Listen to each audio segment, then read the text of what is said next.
A partir de agora, você ouve Revista Espírita, O Tesouro Esquecido. Apresentação, Mário Arias.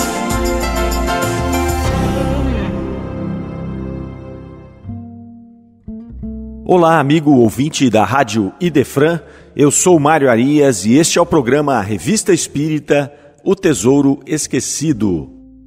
Chegamos no nosso programa de número 39. Iniciaremos hoje o estudo da Revista Espírita do mês de novembro de 1858. O primeiro artigo vai tratar da polêmica espírita. O que acontecia aqui nesse momento, né? Nós estávamos vivendo ali o primeiro ano praticamente da doutrina espírita e havia uma comoção quase que mundial por esta novidade que chegava nos 4 cantos do mundo e que era agora organizada por Allan Kardec a partir do lançamento de O Livro dos Espíritos em 57 e depois com o lançamento da Revista Espírita. Como nós já vimos aqui em programas anteriores, havia em várias partes do mundo outros periódicos também que tratavam do tema do espiritualismo, não especificamente do espiritismo, porque este era tratado justamente por Allan Kardec, né, através da doutrina espírita e que usava a Revista Espírita como um grande centro de divulgação dessa doutrina que estava aí em processo de codificação. E o que acontecia era que, muitas vezes, a doutrina espírita, naquele momento, recebeu ataques ferrenhos em jornais convencionais. Então, muitas pessoas ali dedicavam páginas e páginas para agredir esta doutrina nova que chegava, bem como os seus adeptos. E por isso, Kardec inicia o mês de novembro de 58 justamente falando a respeito dessas polêmicas. Então ele começa o artigo da seguinte forma: perguntaram-nos muitas vezes por que não respondíamos em nossa revista aos ataques de certas folhas contra o espiritismo em geral, contra os seus partidários e por vezes contra nós mesmos. Cremos que, em certos casos, é o silêncio a melhor resposta. Além do mais, há um gênero de polêmica do qual tomamos por norma nos abstermos, a que pode degenerar em personalismo. Isto não só nos repugna, como nos tomaria um tempo que não podemos empregar inutilmente, além de ser muito pouco interessante para nossos leitores. Ele aqui então faz uma pequena introdução dessa questão da polêmica, admite que haviam ali vários ataques nesses periódicos, nessas folhas, à doutrina e aos seus adeptos e até à própria figura de Allan Kardec, mas que ele iria separar esta questão de polêmicas, porque se ele fosse ficar discutindo com todo mundo que fizesse oposição à doutrina, ele gastaria muito tempo fazendo isso, e dentro dessa questão do personalismo não era interessante para Kardec. Aí ele continua o artigo dizendo que, entretanto, havia polêmicas e polêmicas, né? E aí ele pontua que há uma ante a qual jamais recuaremos. É a discussão séria dos princípios que professamos. Contudo, aqui também deve ser feita uma distinção. Se trata apenas de ataques gerais, dirigidos contra a doutrina, sem um fim determinado além de a criticar, e se partem de pessoas que rejeitam sistematicamente tudo quanto não compreendem, não merece nossa atenção. Então, mesmo quando o ataque é à doutrina, aos conceitos, aos princípios básicos, se aquilo ali estiver sendo feito de modo geral, sem conhecimento de causa, também não mereceria a atenção de Kardec e tampouco seria refutado aqui na própria Revista Espírita. Porém, ele vai apontar agora a respeito da polêmica útil, aquela polêmica que serviria, inclusive, de objeto de estudo, né? Que a refutação dessa polêmica poderia auxiliar no entendimento da doutrina. E ele vai dizer ali que ela viria, essa polêmica, daqueles estudiosos, daqueles que querem se esclarecer, daqueles que perderam um tempo, que detiveram um tempo para poder analisar aqueles conceitos, poder analisar aquilo que estava sendo proposto, e aí sim levantavam questionamentos mais embasados. E a isto ele denominou a polêmica útil. E aí ele diz que esta polêmica nós a sustentaremos diariamente em nossa revista, através das respostas ou das refutações coletivas que publicamos a propósito deste ou daquele artigo. Ele pontua aqui que quando houverem estas polêmicas que podem ser didáticas, que podem auxiliar àqueles que querem o esclarecimento, ela seria tratada ou diretamente na Revista Espírita, como uma resposta, como ele faz várias vezes ele responde nominalmente, ele vai dizer, ora, a polêmica levantada pelo bispo não sei o quê, nós vamos agora refutar aquilo que foi levantado. Então essa é aquela dirigida. E ele fazia outras que ele juntava várias polêmicas acerca de um determinado tema e trazia este tema à baila.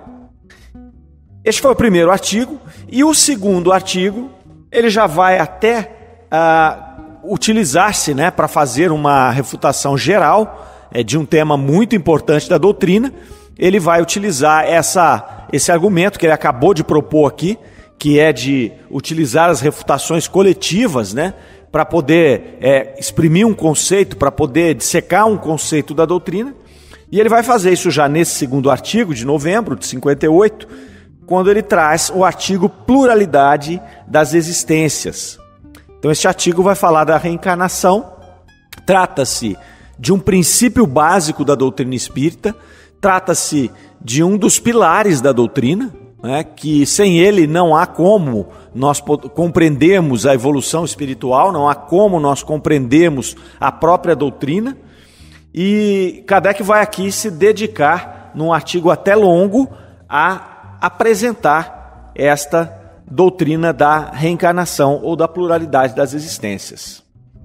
Começa o artigo da seguinte forma: das diversas doutrinas professadas pelo Espiritismo, a mais controvertida é, inquestionavelmente, a da reencarnação ou da pluralidade das existências corpóreas.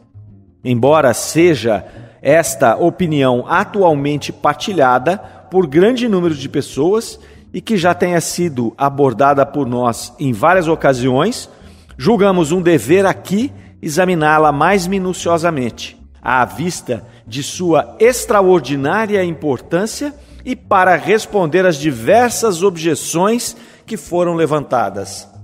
Então trata-se aqui de uma refutação coletiva de várias frentes que haviam feito objeção à doutrina da reencarnação. Então Kardec vai escrever este artigo para poder reforçar esse conceito extremamente importante dentro da doutrina espírita. Ele começa aqui então falando que o dogma da reencarnação não é novo, é que ele havia sido ressuscitado através de Pitágoras, mas que, na verdade, ele não é autor do sistema da metempsicose, o Pitágoras. Ele havia bebido essas informações dos filósofos indianos e egípcios, e que desde tempos imemoriais, estes indianos e egípcios já professavam essa doutrina da reencarnação.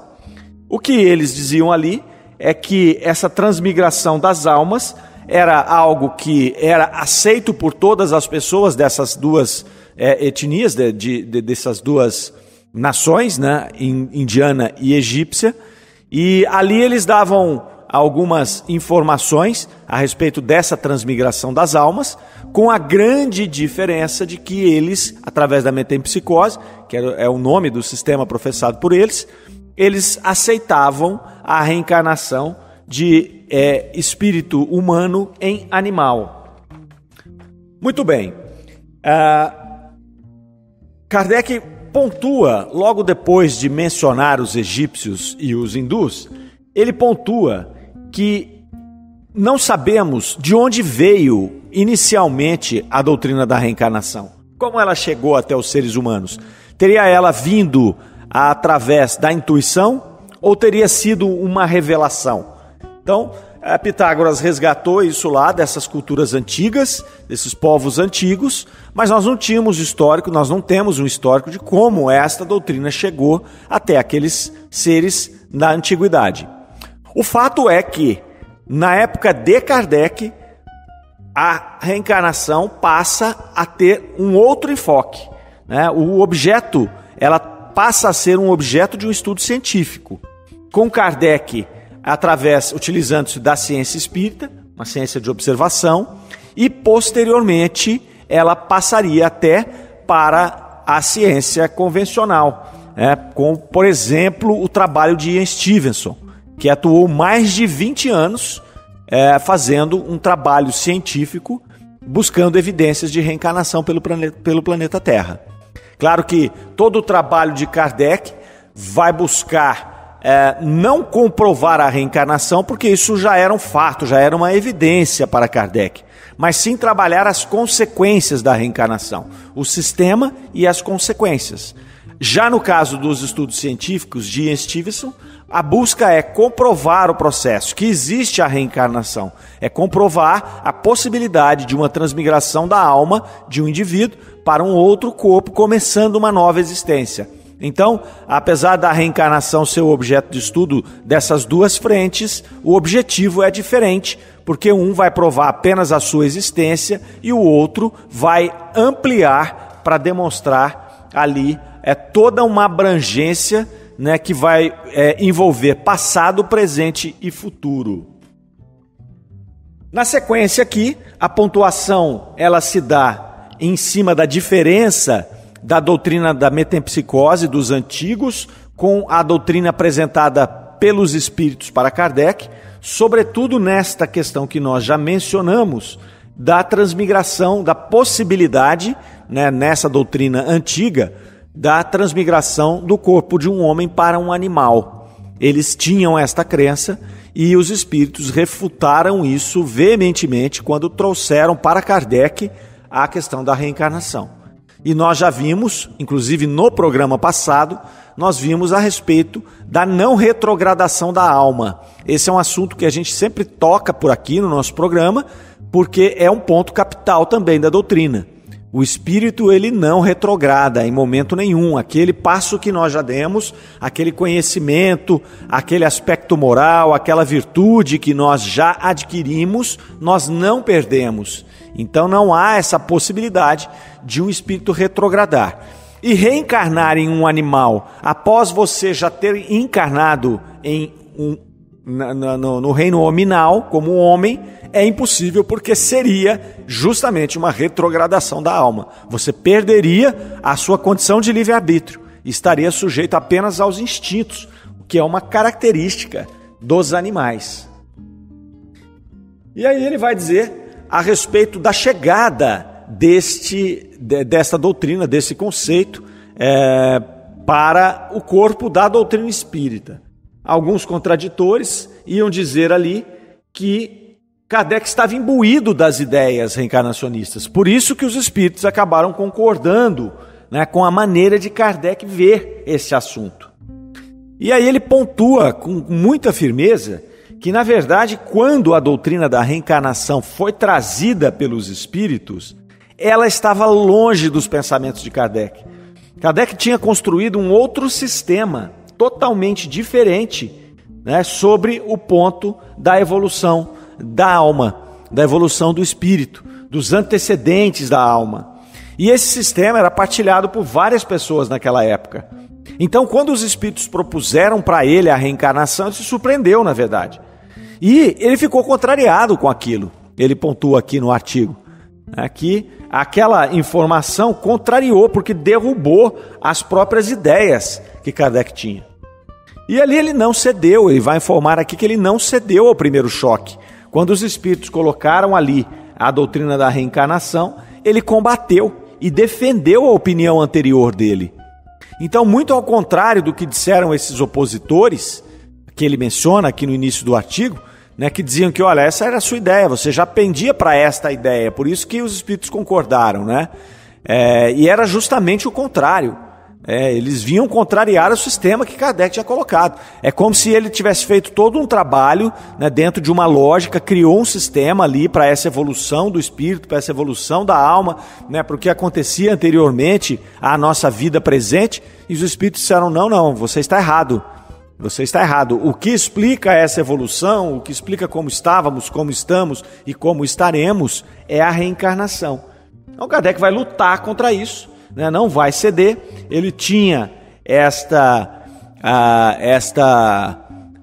esse modus operandi, né, de não ceder à primeira colocação dos espíritos. Ele ia averiguar, ele ia checar, primeiramente usando a lógica e a razão, depois ele usava a concordância dos espíritos e depois ele usava a observação.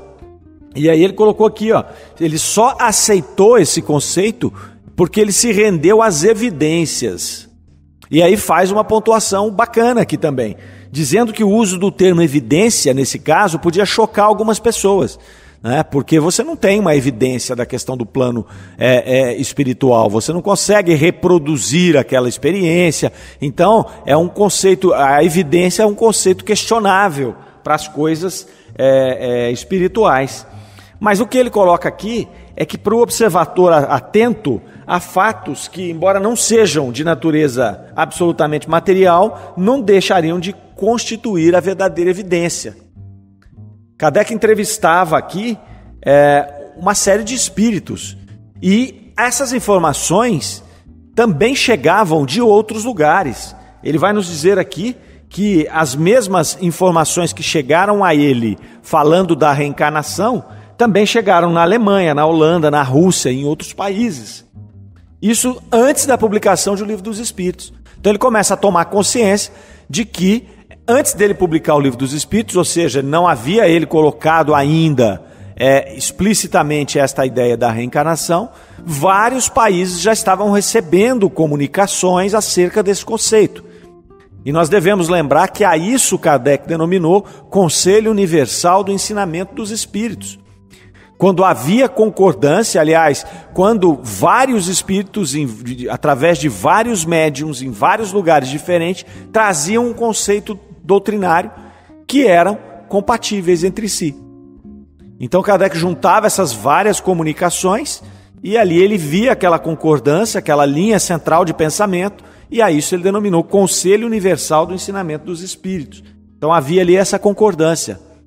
Ele afirma aqui no artigo ainda que ele havia tido contato com mais de 50 médiuns, escreventes, videntes, falantes e etc., mais ou menos esclarecidos, com mais ou menos inteligência, né, alguns iletrados, e em nenhum dos casos os espíritos haviam desmentido a questão da reencarnação. Então nós estamos vendo aqui que ele vai demonstrando, né, que a ideia dele não era nesta linha, que ele recebeu esse conceito dos espíritos, que esse conceito veio de vários pontos do globo ao mesmo tempo e que veio de vários médiuns em várias categorias, de várias formas, né, e inclusive através de médiuns que não tinham conhecimento filosófico nenhum, que mal apenas sabiam ler. Então ele vai aqui desmontando essa ideia de que poderia ser um conceito, uma doutrina pré-concebida e que havia sido direcionada por ele. Então ele começa depois aqui a fazer essa análise racional, ele vai propor uma análise racional da doutrina da reencarnação, independentemente dela ter sido trazida pelos espíritos. Então aqui ele vai defender a tese da reencarnação usando a lógica, usando a filosofia, usando uma análise racional. Ele começa aqui agora a descrever esses pontos, né, a advogar em prol dessa doutrina da reencarnação, mas abstraindo a questão dos espíritos. Ele está dizendo aqui, olha, independentemente disso ter vindo dos espíritos, nós vamos aqui agora conversar sobre isso de maneira neutra, né?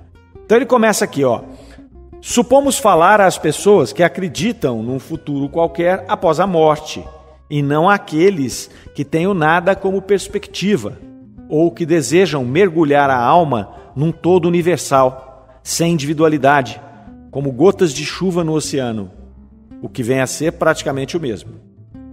Se, portanto, acreditais num futuro qualquer, não admitireis, sem dúvida, que ele seja igual para todos, pois, de outra forma, qual seria a utilidade do bem? Por que constranger-se? Por que não satisfazer a todas as paixões, todos os desejos, mesmo que em detrimento de outros, sendo que isso não teria a menor importância? Ele aqui define, então, qual é o público, primeiro. Não adianta eu falar para o materialista, não adianta eu falar para aquele que acredita que morreu, acabou tudo. Porque esse não vai entender a reencarnação, ele não tem o pressuposto básico da sobrevivência da alma para acreditar na reencarnação. Então, aquele materialista que acredita que nós temos uma única existência e que após essa existência é o nada, ou seja, ao fecharmos os nossos olhos ante a morte, nós ali não temos mais consciência de absolutamente nada, não adianta falar de reencarnação para esse público. Aqueles panteístas que acreditam que quando nós desencarnamos, a nossa alma se une ao todo universal, também não adianta você falar de reencarnação. Porque a alma não mantém a sua individualidade. Se ela não mantém a sua individualidade, ela não vai reencarnar, ela vai se unir a algo maior, como ele menciona aqui, como uma gota no oceano. Então ele vai falar para quem? Ele vai falar para aquele que acredita na sobrevivência da alma e para aquele que acredita na individualidade do espírito após o desencarne.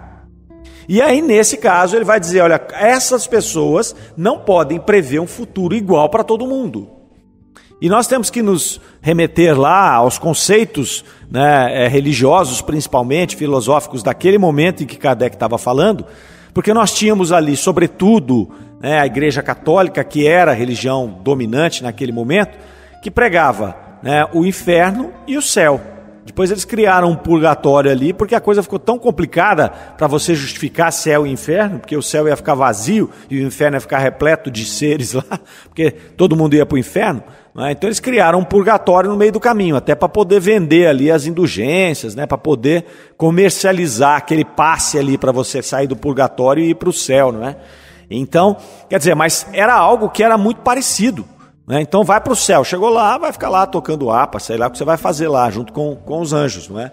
Então, Kardec questiona já essa situação. Olha, como nós somos muito diferentes aqui, é natural que a gente pressuponha que o nosso futuro depois da morte, havendo a sobrevivência da alma, ele também vai apresentar diferenças. E aí ele faz alguns questionamentos aqui para começar a introduzir esse pensamento.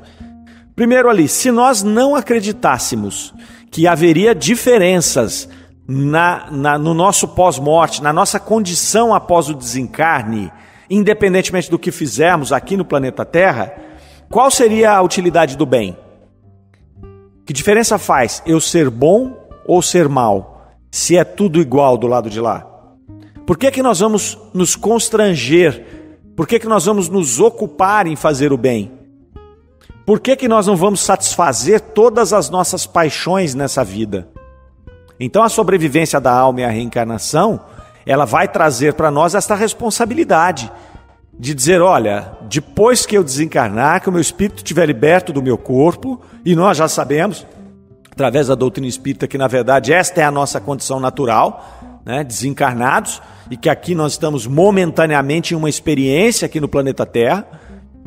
Então, se nós não acreditarmos que o que nós estamos fazendo hoje vai trazer consequências para a nossa felicidade ou infelicidade, para o nosso estágio enquanto espíritos na erraticidade, nós não faríamos nada além de satisfazer as nossas paixões e os nossos instintos.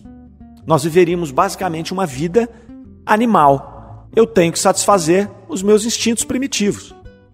Eu quero me alimentar, eu quero procriar, fazer sexo, é a questão das paixões. Eu vou alimentar essas paixões, os desejos, mesmo que em detrimento dos outros, porque não vai fazer diferença nenhuma. Essa questão de outros, ela não faz nenhuma diferença se nós não tivermos esta perspectiva de evolução espiritual, de sobrevivência da alma, de reflexo entre o que nós fazemos hoje e essa nossa condição posterior. Isso não teria a menor importância. Então o raciocínio de Kardec começa trafegando por aí, por este caminho, colocando essas questões filosóficas para que nós começássemos a fazer esta análise racional da doutrina da reencarnação.